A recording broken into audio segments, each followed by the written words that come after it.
2 Tawarikh 35. Yosia merayakan Paskah. Kemudian Yosia merayakan Paskah bagi Tuhan di Yerusalem. Domba Paskah disembelih pada tanggal 14 bulan yang pertama. Ia menetapkan tugas para imam dan mendorong mereka menunaikan tugas jabatannya dalam rumah Tuhan. Berkatalah ia kepada orang-orang Lewi yang adalah pengajar di seluruh Israel dan orang-orang kudus Tuhan, tempatkanlah tabut kudus itu di dalam rumah yang telah didirikan Salomo bin Daud Raja Israel.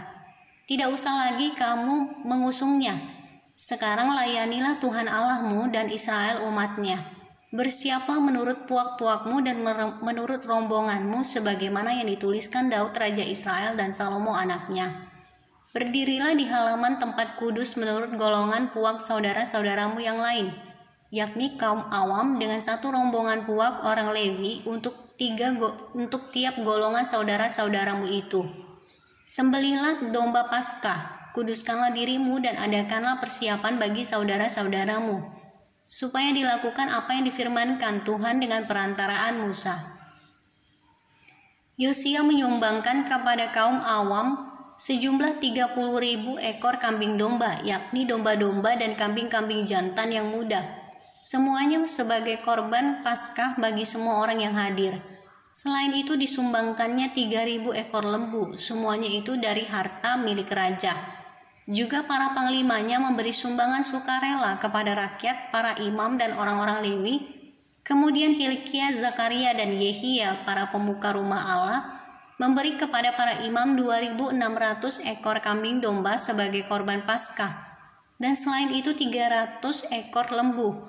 Lalu Konanya dan kedua saudaranya Semaya dan Netaneel serta Hasabiah, Yeiel dan Yozabat, para pemimpin orang-orang Lewi, menyumbangkan kepada orang-orang Lewi 5.000 ekor kambing domba sebagai korban Paskah dan selain itu 500 ekor lembu.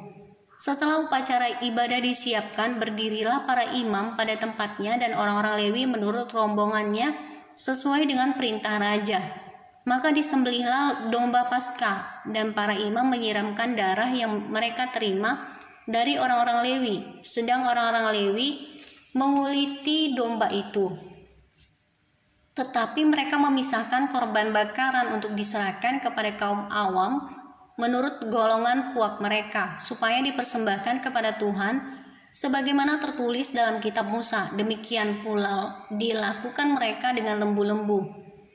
Kemudian mereka memasak domba Paskah di atas api sesuai dengan peraturan, sedang persembahan-persembahan kudus mereka masak dalam kuali, belanga dan pinggan, lalu membawanya cepat-cepat kepada segenap kaum awam. Kemudian mereka menyediakannya bagi dirinya dan bagi para imam, karena para imam yakni anak-anak Harun sampai malam hari sibuk mempersembahkan korban bakaran dan segala lemak. Oleh sebab itu orang-orang Lewi menyediakannya bagi dirinya dan bagi para imam, yakni anak-anak Harun. Para penyanyi yakni Bani Asaf ada pada tempat mereka sesuai dengan perintah Daud. Asaf, Heman dan Yedutun pelihat raja itu. Juga para penunggu pintu gerbang ada pada tiap-tiap pintu gerbang. Mereka tidak usah meninggalkan tugas mereka karena saudara-saudara mereka orang-orang Lewi menyediakannya untuk mereka. Demikianlah seluruh upacara ibadah bagi Tuhan disiapkan pada hari itu untuk merayakan Paskah dan untuk mempersembahkan korban bakaran di atas mezbah Tuhan sesuai dengan perintah Raja Yosia. Pada waktu itu orang Israel yang hadir di situ merayakan Paskah dan hari raya roti tidak beragi selama 7 hari. Paskah semacam itu tidak pernah lagi dirayakan di Israel sejak Nabi Samuel. Seorang pun di antara raja-raja orang Israel tidak pernah merayakan Paskah seperti yang dirayakan Yosia dengan para imam dan orang-orang Lewi. Dengan seluruh orang Yehuda dan Israel yang dapat hadir, dan dengan penduduk Yerusalem, Paskah itu dirayakan pada tahun ke-18 pemerintahan Yosia. Yosia dibunuh oleh Neko. Kemudian daripada semua ini, setelah Yosia memperbaiki rumah Tuhan, majulah Neko, raja Mesir, hendak berperang di Karkemis di tepi sungai Efrat. Yosia keluar menghadapinya. Ia mengirim utusan kepada Yosia dengan pesan, "Apakah urusanmu dengan aku, Raja Yehuda? Saat ini aku tidak datang melawan engkau, tetapi melawan keluarga raja yang sedang kuperangi." Allah memerintahkan aku supaya segera bertindak. Hentikanlah niatmu menentang Allah yang menyertai aku, supaya engkau jangan dimusnahkannya. Tetapi Yosia tidak berpaling daripadanya, melainkan menyamar untuk berperang melawan dia. Ia tidak mengindahkan kata-kata Neko yang merupakan pesan Allah, lalu berperang di lembah Megido.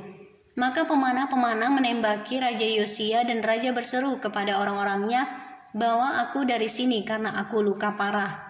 Orang-orangnya mengangkatnya dari keretanya, lalu mengangkutnya dengan kereta cadangannya, lalu membawanya ke Yerusalem. Kemudian matilah ia, lalu dikuburkan di pekuburan nenek moyangnya. Seluruh Yehuda dan Yerusalem berkabung karena Yosia.